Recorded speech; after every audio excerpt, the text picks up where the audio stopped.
नमस्कार, स्वागत है आप सभी का। मैं हूं आपके साथ शाफनी भट्टाई। बुलेटिन की शुरुआत करेंगे, उससे पहले नजर डाल दें तब तक की बड़ी सुर्खियों पर। बीजेपी प्रवक्ता गौरव भाटिया पहुंचे उज्जैन। बीजेपी प्रवक्ता ने की मीडिया से बातचीत, फिर से बीजेपी की सरकार बनने का दिया दावा।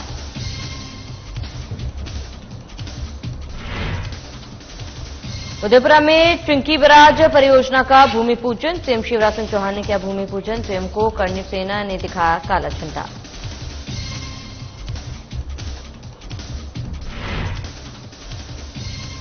खंडवा में शांति समिति की बैठक, आगामी त्योहारों को लेकर हुई बैठक में शांति बनाए रखने की अपील।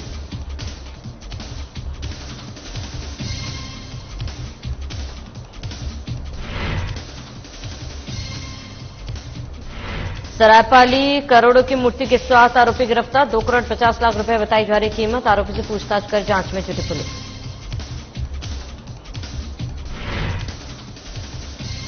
कसडोल में गांजा की खेती करते आरोपी गिरफ्तार। पुलिस ने आरोपी को किया गिरफ्तार। आरोपी से पूछताछ कर जांच में जुटी साइबर सेल की टीम।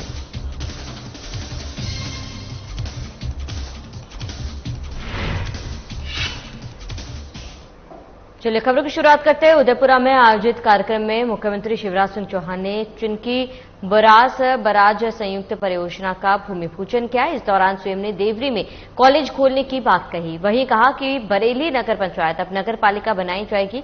उन्होंने देवरी, बरेली और उदयपुरा नगर पंचायत में 2-2 करोड़ रुपए की राशि भी स्वीकृत की। इसी के साथ मुख्यमंत्री ने कहा कि खेती के लिए पानी की जरूरत होती है। मैं इसी कोशिश में था कि ऐसी योजना बनाई जाए जिससे क्षेत्र की तस्वीर और किसानों की तकदीर बदल जाए। और चिंकी बराज संयुक्त परियोजना यह काम करेगी। यह छोटी परियोजना नहीं है।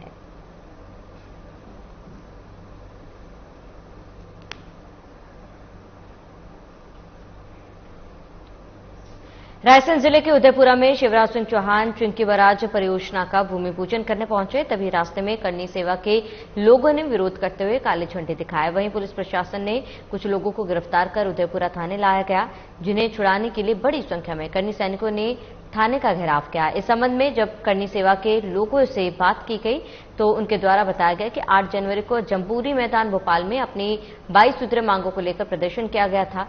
उस समय मुख्यमंत्री शिवराज सिंह चौहान के द्वारा यह आश्वासन दिया गया था कि आपकी मांगों को मान लिया जाएगा। लगभग 8 माह बाद भी जब मांगे नहीं मानी गई तो करनी सेना के लोगों ने जगह जगह मुख्यमंत्री के कार्यक्रमों में काले झंडे दिखाकर विरोध प्रदर्शन करना शुरू कर दिया है। मैं कृष्णा बुंदेला, मैं भोपाल महानगर अध्यक्ष हूँ और यहाँ पे रायसेन जिले में जैसा कि आपको विदित है कि उदयपुरा विधानसभा में शिवराज सिंह चौहान जी की जन आशीर्वाद यात्रा का आयोजन किया जा रहा था। हमारे प्रदेश अध्यक्ष जीवन सिंह जी के निर्देशानुसार करणी सेना परिवार हर उस विधानसभा में विरोध प्रदर्शन कर रही है जहाँ जहाँ शिवराज सिंह जी की जन आशीर्वाद यात्रा निकल रही है। उसका कारण ये है कि जो 8 जनवरी को आंदोलन किया गया था उसमें हमारी मांगे लिखित रूप में मानी गई थी। बाद में शिवराज सिंह जी बोलते हैं कि वो तो हमने सिर्फ आपको उठाने के लिए किया था। तो जब जम्बूरी मैदान में 17 लाख लोगों के साथ विश्वासघात किया, 17 लाख लोग जो उपस्थित थे डायरेक्टली मैदान में, लेकिन उनके साथ जुड़े हुए करोड़ों की संख्या, उनके परिवार, उनके दोस्त यार, करोड़ों की संख्या में विश्वासघात मध्य प्रदेश की जनता के द्वारा किया। मध्य प्रदेश की जनता के लिए ने शिवराज सिंह जी के द्वारा किया गया। किस किस जगह विरोध कर चुके? हमारा आज की डेट में उदयपुरा में हुआ है, इससे पहले इंदौर, कल आप देवास में देखेंगे 3 विधानसभाओं में विरोध प्रदर्शन किया गया, वहां पे भी काले झंडे दिखाए गए। उसी कड़ी में हमने आज यहाँ पे किया गया है। लेकिन यहाँ के प्रशासन द्वारा पूर्व मंत्री के दबाव में हमारे करणी सैनिकों के ऊपर झूठी कार्रवाई की जा रही है कि आपने प्रदर्शन क्यों किया। तो क्या हमें भारत में रह के अपने हक अधिकारों के लिए लड़ने का अधिकार नहीं है? भारतीय जनता पार्टी के राष्ट्रीय प्रवक्ता गौरव भाटिया आज सुबह उज्जैन पहुंचे, जहां उन्होंने मीडिया से रूबरू होते हुए कहा कि प्रदेश में निकाली जा रही जन आशीर्वाद यात्रा को जनता का अपार समर्थन मिल रहा है और 14 लाख नए युवा बीजेपी से जुड़े हैं, जिससे कार्यकर्ताओं ने एक नई ऊर्जा का संचार हुआ है। उन्होंने प्रदेश में फिर से बीजेपी की सरकार बनने का दावा किया। उन्होंने बताया कि 25 सितंबर को प्रधानमंत्री नरेंद्र मोदी भोपाल में होने वाले कार्यकर्ता महाकुंभ में लाखों कार्यकर्ताओं को जीत का मूल मंत्र देंगे।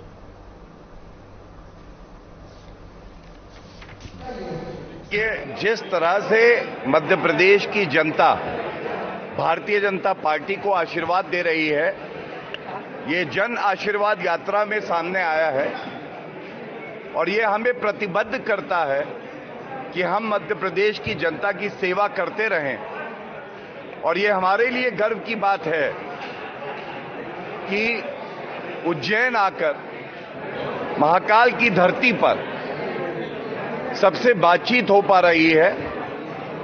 हमारे काडर में, हमारे कार्यकर्ताओं में एक नई ऊर्जा, नया जोश है, क्योंकि जन आशीर्वाद यात्रा ऐतिहासिक रही है।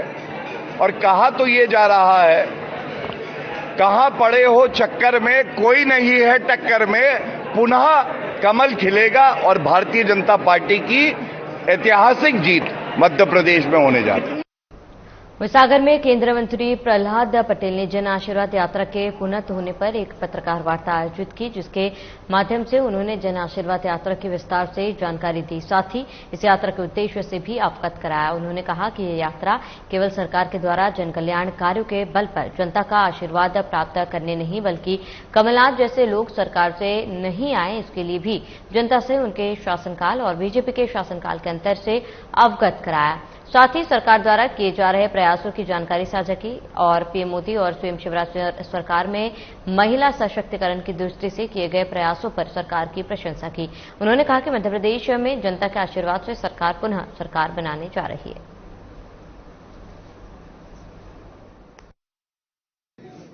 जन आशीर्वाद यात्रा सफलता बंद कर दे यात्राएं प्रारंभ हुई, उसमें भी चित्रकूट से हमारी पहली यात्रा प्रारंभ हुई है।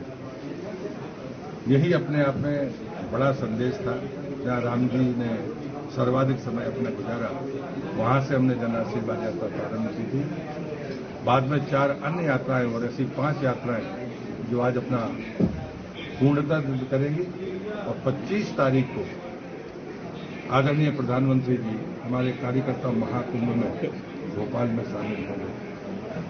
और ये परंपरा भारतीय जनता पार्टी की पिछले 5 चुनावों से है। हम अपना कार्यकाल पूरा करते हैं और उसके पहले कार्यकर्ताओं को, जो हमारा देवतुल्य कार्यकर्ता है, जिसकी दम पर भारतीय जनता पार्टी अपना काम करती है, उसके लिए एक महाकुंभ का आयोजन होता है। और इस बार आदरणीय प्रधानमंत्री जी को संबोधित करेंगे और फिर उसके बाद हम चुनाव में जाएंगे। सीहोर के रुक्मणी गार्डन में आज स्वर्गीय अंबादत भारती स्मृति पत्रकारिता सम्मान समारोह का आयोजन किया गया। समारोह का आयोजन वरिष्ठ पत्रकार रघुवर दयाल गोहिया द्वारा निरंतर 10 सालों से किया जा रहा है।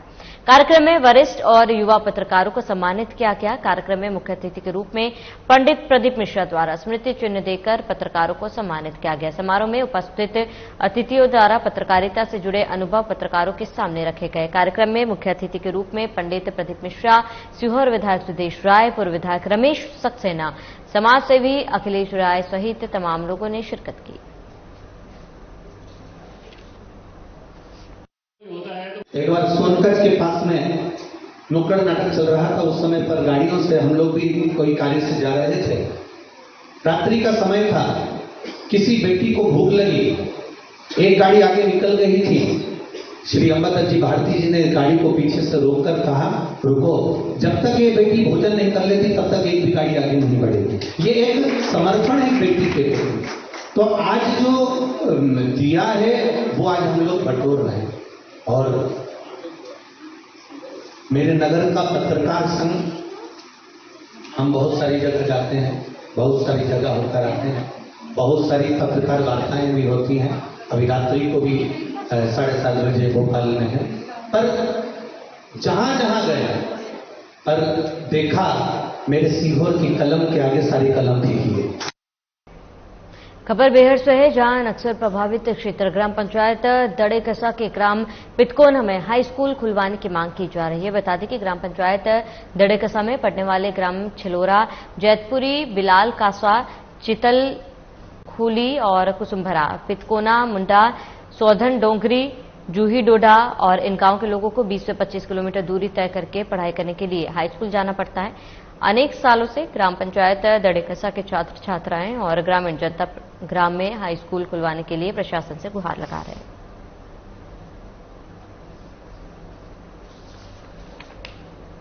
स्कूल चाहिए बहुत दूर के जैसे 25-30 किलोमीटर से दूरी से आते हैं, हमको हाई स्कूल चाहिए यहाँ पे। कितने ग्राम यहाँ पर पढ़ते हैं? कौन कौन से गांव हैं जहाँ के बच्चे डाबरी जाते हैं हाई स्कूल पढ़ने के लिए? चिलोरा, हाँ, चवरिया, चितालखोली, जैतपुरी, चिहिडोडा, दड़कसा। आपकी क्या प्रमुख मांग है यहाँ पर? सर यहाँ वही चाहिए अपन का हाई स्कूल। आपका नाम क्या है? प्रमोद लिखे। अच्छा, कौन सी ग्राम में रहते हैं? ग्राम पंचायत दड़कसा पड़ रहा है सर, रहने वाला पितकुना का पितकुना के। लगभग यहाँ पर कितने गांव में, यहाँ के कितने गांव के उसमें बच्चे यहाँ पर डाबरी जाते हैं पढ़ने के लिए? 7 गाँव से आते हैं। अच्छा, बिलाल कसा, चिहिडोडा, जैतपुरी, ऐसा पूरे गाँव के आते हैं। आज हम मौजूद हैं दड़कसा ग्राम पंचायत के पितकोना में। ये अति संवेदनशील एरिया, नक्सल प्रभावित क्षेत्र है। यहाँ से लगभग 20 से 25 किलोमीटर की दूरी पे पड़ता है डाबरी। वहां पे हाई स्कूल है और यहाँ के जो बच्चे हैं वो हाई स्कूल जाने के लिए 25 से 20 किलोमीटर की दूरी तय करके यहाँ से जाना पड़ता है। यहाँ की ग्रामीण जनता अनेक बार प्रशासन से ये गुहार लगा रही है कि यहाँ पर एक हाई स्कूल निर्माण करवाया जाए। यहाँ से चिलोरा, बिलाल कसा, दड़कसा, डोंगरी, जैतपुरी, ऐसे चितालखोली अनेक ग्राम हैं जिन्हें 20 से 25 किलोमीटर की दूरी तय करके डाबरी हाई स्कूल में जाना पड़ता है। यहाँ के बच्चों को 8वीं के बाद पढ़ाई करने के लिए भारी दिक्कतों का सामना करना पड़ता है। यहाँ की ग्रामीण जनता प्रशासन से मांग कर रही है कि यहाँ पर पितकोना में एक हाई स्कूल निर्माण करवाया जाए। साधन प्लस न्यूज चैनल से कैमरामैन अजय के साथ देवदत्त धानेसर, बैहर। सागर में सिटी ट्रांसपोर्ट सर्विसेज लिमिटेड की ओर से अमृत योजना के तहत संचालित बस सेवा बाधित हो जाने से शहरवासियों को खासा परेशानी हो रही है। जहां बस सेवा की कमान संभाले कर्मियों ने बस सेवा शुरू करने से पहले तय अनुबंध के अनुरूप व्यवस्था न उपलब्ध कराए जाने के साथ ही उनके सामने आ रही अन्य कठिनाइयों को प्रशासन तक पहुंचाया। वहीं कर्मियों की समस्या का निराकरण नहीं हुआ तो मजबूरन उन्हें हड़ताल का रास्ता चुनना पड़ा। इस मामले में कलेक्टर के मुताबिक उन्होंने जो समस्या बताई है उसके निराकरण के प्रयास किए जा रहे हैं। उन्होंने कुछ मांगों पर प्रशासन की मजबूरी भी जाहिर की है। हम लोगों को सागर सिटी ट्रांसपोर्ट द्वारा जो शहर में लोगों को सुविधाजनक बस स्टॉप जो बनना थे, जिसमें लोगों को पता रहे कि कितनी देर में कौन सी गाड़ी आने वाली है, एक भी जगह नहीं बनाया गया है, जिससे हमारी सवारी खड़ी नहीं हो पा रही और ना हमारी गाड़ियों का इंतजार कर रही है। दूसरी, इस शहर में 1300-1400 ऑटो हैं, 3500 करीब चैंपियन हैं जो कि बिना परमिट के चल रहे हैं। 4 दान एक में पास हैं, 15-15 सवारी बिठा के ले जा रहे हैं, तो जिससे हमारी गाड़ियों में सवारी नहीं बैठ पा रही, जिससे हम लोगों का खर्चा नहीं निकल पा रहा, स्टाफ की तनख्वाह नहीं निकल पा रही है, डीजल नहीं निकल पा रहा है और हम लोग बैंक की किस्त भी नहीं भर पा रहे हैं। और जो राशि हमें मिलना चाहिए, जो मिलना थी 15 रुपए किलोमीटर की राशि, वो राशि भी अधिकारियों द्वारा जारी नहीं की जा रही है, जिसका हम 2 महीने पहले हम लोग बिल बना के भिजवा चुके हैं, वो राशि भी नहीं मिली है हमें। उन्होंने एक ज्ञापन मुझे कर दिया है जिसमें कि उन्होंने तो ये मांग की है कि 25 किलोमीटर तक का दायरा उनको बढ़ाया जाए। उस पर चर्चा हो चुकी है और वो जल्दी ही उनको सुविधा मिल जाएगी। उसके अलावा एक स्टॉपेज सेंटर्स बनाने की उनकी मांग है, तो स्टॉपेज सेंटर के लिए टेंडर किया गया था लेकिन वो पीपीपी मोड में किया है। इस बार जो एजेंसी को मिली नहीं है, अगर पुनः टेंडर की प्रक्रिया उसकी अभी चल रही है और पुनः टेंडर किया जाएगा और स्टॉपेज भी बनाए जाएंगे। वहीं आगामी त्योहारों में इस वर्ष हिंदू और मुस्लिम समुदाय के 2 बड़े पर्व एक साथ एक ही दिन मनाए जाएंगे। सेंधवा शहर में अब से कुछ दिन बाद ईद मिलादुन्नबी और अनंत चतुर्दशी के पर्व एक ही दिन मनाए जाने हैं। इन पर्व पर शांतिपूर्ण ढंग से हर्षोल्लास से त्योहार मनाया जाए और आपसी सौहार्द और भाईचारा कायम रहे, इसको लेकर एक वृहद बैठक का आयोजन सेंधवा नगर पालिका हाल में किया गया, जिसमें सभी समाज के सभी प्रबुद्ध जन और समाजसेवी मौजूद रहे। अधिकारियों की उपस्थिति में आम सहमति बनकर किस तरह से कार्यक्रम आयोजित होंगे ये तय किया गया। साथ ही अधिकारियों ने सभी से अपील की है कि किसी भी तरह के नकारात्मक अनर्गल संदेश सोशल मीडिया में प्रसारित ना हो। शांति के साथ सभी अपना त्योहार मनाएं। देखिए, सेंधवा शहर में आगामी गणेश विसर्जन और मिलादुन्नबी को लेकर बड़े आयोजन होना प्रस्तावित है। इसी संबंध में कलेक्टर साहब और मेरे द्वारा शांति समिति की मीटिंग ली गई थी। सारी तैयारियां पुलिस और प्रशासन की साइड से पूरी हो चुकी है। दोनों समुदायों का भी कॉन्फिडेंस हमारे पास है और आज दोनों पक्षों को बिठाकर और सारी चीज़ें क्लियर कर ली गई है और दोनों ही पर्वों का आयोजन पूरा शांति पूर्ण तरीके से और सौहार्द के भाव के साथ मनाया जाएगा। वहीं गणेश पूजा को लेकर भक्तों में खासा उत्साह देखने को मिल रहा है। आपको बता दें कि गणेश चतुर्थी को लेकर कई जगहों पर भव्य रूप से पंडाल लगाए गए, जिसमें भक्तों की भारी भीड़ उमड़ रही है। हम बात कर रहे हैं सेंधवा के एक ऐसे गणेश पंडाल की जो दिनेशगंज दारू गोदाम एकता संगठन द्वारा तैयार किया गया। वर्षों से अपनी अनोखी पहचान रखने वाले इस भव्य गणेश पंडाल में प्रतिवर्ष एक ऐसी झांकी तैयार की जाती है जो सबका मन मोह लेती है। यही वजह है कि इस झांकी का लोग पूरे साल इंतजार करते हैं। हम इस वक्त मौजूद है दारू गोदाम एकता संगठन में और दारू गोदाम एकता संगठन द्वारा एक भव्य झांकी सजाई गई है जो कि 12 ज्योतिर्लिंग में से एक ज्योतिर्लिंग है काशी विश्वनाथ। किस तरह से बनाई गई है, मेरे साथ मौजूद है नगर पालिका अध्यक्ष बसंती भाई यादव, हम उनसे ही जानेंगे। भाई, किस तरह की झांकी यहाँ बनाई गई है?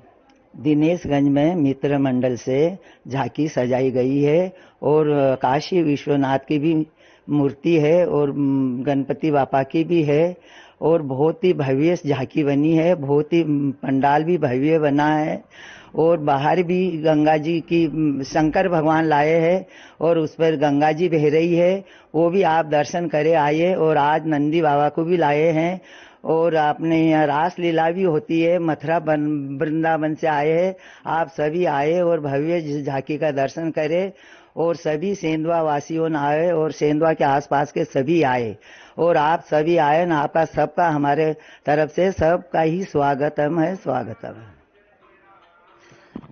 ये मेरे साथ मौजूद है नगर पालिका अध्यक्ष बसंती भाई यादव, जिन्होंने अपील करी है कि बड़ी तादाद में यहाँ, बड़ी संख्या में यहाँ लोग पहुंचे और काशी विश्वनाथ की जो झांकी बनाई है उसको निहारने यहाँ पहुंचे। अरविंद कुशवाहा, साधना न्यूज, सेंधवा। सरायपाली के सिंघोड़ा थाना प्रभारी और साइबर सेल की टीम ने बड़ी कार्रवाई करते हुए 3 अंतर्राज्यीय तस्करों को गिरफ्तार किया, जिनके पास से 2 प्राचीनतम मूर्तियों को बरामद करने में सफलता हासिल है। अंतर्राष्ट्रीय बाजार में मूर्तियों की कीमत 2 करोड़ 50 लाख रुपए बताई जा रही है। वहीं एक आरोपी मौके से फरार हो गया। फिलहाल पुलिस गिरफ्तार तस्करों के पूछताछ कर आगे की कार्रवाई में जुट गई है।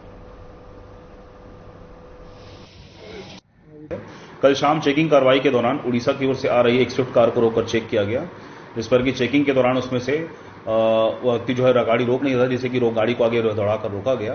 जिसमें से एक व्यक्ति भागा और 3 व्यक्ति हिरासत में लिए गए, जिनके पास से उक्त वाहन में एक मूर्ति हमें मिली जो कि अत्यंत देखने में बेहद प्राचीन मूर्ति लग रही थी। तीनों व्यक्ति जो इसमें हिरासत में लिए गए, जिनके नाम बलराम यादव, सुरेंद्र पाल और सुधीर अहिर, ये तीनों ही इंदौर के रहने वाले हैं। इनका एक साथी था हाशिम, जो कि वहां से फरार भाग गया था। उक्त मूर्ति को हमने हिरासत में लिया तथा उक्त मूर्ति जो है देखने में बेहद प्राचीन प्रतीत हो रही थी। इस संदर्भ में तत्काल जो है पुरातत्व विभाग से संपर्क किया गया तथा वहां से उसके जो विशेषज्ञ हैं टीम वहां आई और उसके द्वारा जो है उक्त मूर्ति का निरीक्षण किया गया। उक्त मूर्ति का निरीक्षण के दौरान उन्होंने बताया कि यह मूर्ति कम से कम 1100-1200 साल पुरानी है। शोध की दृष्टि से इसे जो है काफी उपयोगी मूर्ति बताया गया। उक्त संदर्भ में उन तीनों ही आरोपियों के विरुद्ध जो है 41/4/379 की कार्रवाई करते हुए हिरासत में लिया गया है तथा इस संदर्भ में जो अन्य जो कौन गिरोह इसमें संलिप्त हैं उसकी जानकारी हम पता लगा रहे हैं।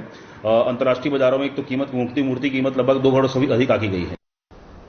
अमरवाड़ा के सोनपुर स्थित छात्रावास में आज एक बड़ी घटना देखने को मिली है। बालक छात्रावास में 11वीं के छात्र की आज शनिवार को अमरवाड़ा हॉस्पिटल में संदेहास्पद मौत हो गई। सूचना के मुताबिक छात्र की तबियत सुबह अचानक खराब हो गई थी, जिसकी सूचना छात्रावास अधीक्षक को दी गई, जिसके बाद छात्र को इलाज के लिए अमरवाड़ा हॉस्पिटल लाया गया, जहां डॉक्टरों ने उसे मृत घोषित कर दिया। वही सूचना मिलते ही जिला आदिम जाति कल्याण विभाग सहायक आयुक्त सत्येंद्र मरकाम तत्काल सोनपुर अमरवाड़ा अस्पताल पहुंचे, मामले की जांच में जुट गए हैं। मामले की सूचना पुलिस को दी गई है। हॉस्पिटल पे मैं भी आया था देखने उनको, पर दुखद घटना है कि बालक नहीं रहा, लेकिन इस मामले की गंभीरता से जांच होगी और इसमें जो भी जांच में जो निकल के आएगा उसके आधार पर कार्रवाई। क्या कारण है सर जो इस बार ऐसा हुआ? अभी रिपोर्ट में जब तक रिपोर्ट ना आ जाए तब तक कुछ नहीं कह सकते। अभी क्या कार्रवाई की है सर? मतलब अभी कार्रवाई चल रही है। फिर मैडम ने बात की, कोई आए हों बोले तो आप बात कराओ उससे, तो बोले लड़कन ने बताया कि उसकी माँ में आए तो बात कराओ। बोले बात करे हमने, भैया आप जल्दी आओ बोले अस्पताल लेकर, कोई सी भी गाड़ी लेकर। हाँ मैडम एक कर हमने बोले और मुल्ला जी के पास चले गए। आपने बच्चे से बात की थी सुबह? जी। फिर हॉस्पिटल लेकर आए? जी। यहाँ पे आने के बाद क्या स्थिति रही? यहाँ आने पे हम कुछ नहीं मिला सर। क्या मतलब? सुनसपाटा ही शरीर मिला था। एक्सपायर हो गए। हाँ सर मुझे मामले की जानकारी लगी, उसकी तबीयत खराब है तो उसे लाके हॉस्पिटल में एडमिट कराया है छात्र को। सर मामला की जांच चल रही है मामले की। क्या नाम है मैम? बच्चे का नाम ओम प्रकाश मस्कूल है सर। कौन सी क्लास पढ़ता हूँ? वो 11वीं में है सर। पहले से कोई बीमारी था? नहीं सर, कोई बीमारी नहीं थी और उसके लिए पहले पेपर देने गया था बताया। आज सुबह 9:10 में ओम प्रकाश मस्कोले सोनपुर छात्रावास का बालक था, जो कि मृत अवस्था में सिविल हॉस्पिटल अमरवाड़ा लाया गया था। मृत अवस्था में लाने के बाद ऑन ड्यूटी डॉक्टर ने तहरीर बना के थाने भिजवाई है और आगे की कार्रवाई के लिए जो चीज़ करनी थी पीएम की कार्रवाई, वो उसके लिए तहरीर भिजवाई गई थी। कुछ सस्पेक्ट निकले? वो पीएम रिपोर्ट आने के बाद पता चलेगा।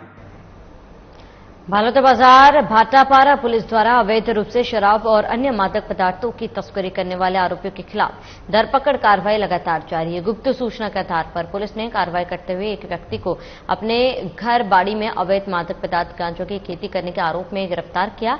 फिलहाल पुलिस आरोपी को हिरासत में लेकर आगे की कार्रवाई में जुट गई है।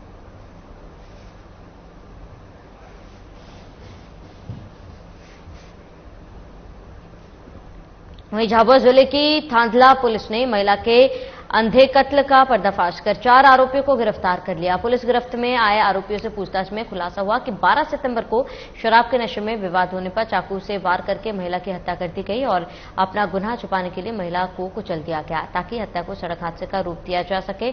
आपको बता दें कि 14 सितंबर को महिला का क्षत विक्षत शव दिल्ली मुंबई हाईवे पर नदी के पास मिला, जिससे पूरे इलाके में हड़कंप मच गया था। तहसील भानपुरा जिला मंदसौर का शाहरुख जो है इसको लेकर के गया था और अपने साथी इमरान, एजाज और अरुण और सोनू इसके साथ ये ट्रक में लेकर के गया था और ट्रक में ही जो है इसके साथ इन लोगों ने शारीरिक संबंध बनाया था और इसी दौरान ये लोग शराब का सेवन किए थे और शराब पीने के कारण इनका किसी बात को लेकर के विवाद हो गया। घटना को जो है शाहरुख ने अपने साथी इमरान, एजाज और अरुण और सोनू के साथ मिलकर के अंजाम दिया था।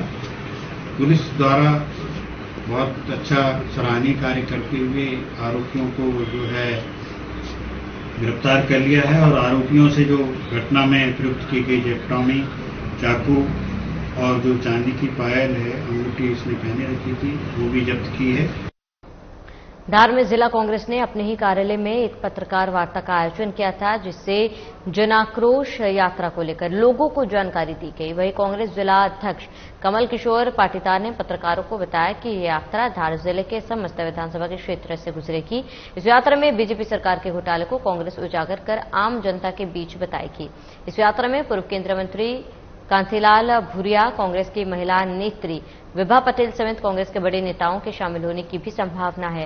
वहीं पाटीदार ने बताया कि बाढ़ की स्थिति से जनता आक्रोशित है। अगर जिला प्रशासन समय पर अलर्ट हो जाता तो शायद इतनी समस्या न होती।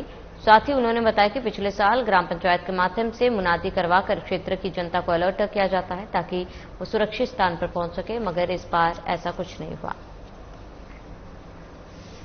मतलब यहाँ पर सारों विधानसभा में घूमेगी। उसमें हमारे वरिष्ठ साथी मतलब हमारे आदरणीय हैं उस यात्रा में कांतिलाल भूरिया, विक्रांत वर्मा, सुनील दत्त और विभा पटेल, ये सभी उसमें रहेंगे। इंदौरा जी हमारे मध्य प्रदेश कांग्रेस कमेटी के सह प्रभारी, और इस यात्रा में वो ये सिर्फ बताएंगे कि भारतीय जनता पार्टी के द्वारा जिस प्रकार से सारे जिले मतलब पूरे प्रदेश में हजारों की तादाद में जो घोटाले उनकी अभी तक कोई जांच नहीं हुई, वो घोटाले उन्होंने प्रदेश कांग्रेस के माध्यम से सब दूर पाम्पलेट बांटे हैं, उनके बारे में भी डिटेल बताएंगे और हमारी मांग करेंगे कि इन पर उचित तुरंत से तुरंत कार्रवाई की जाए।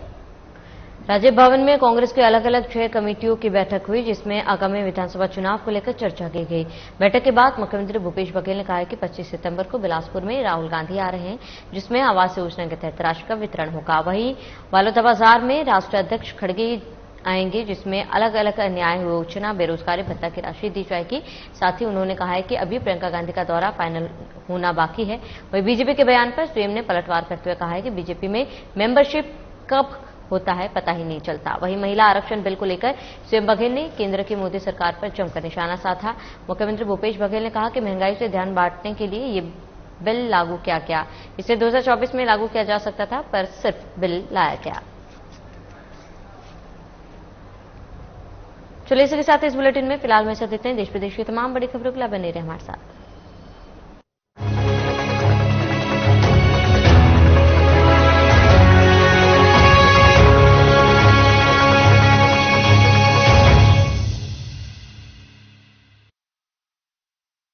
क्या जिम जाने से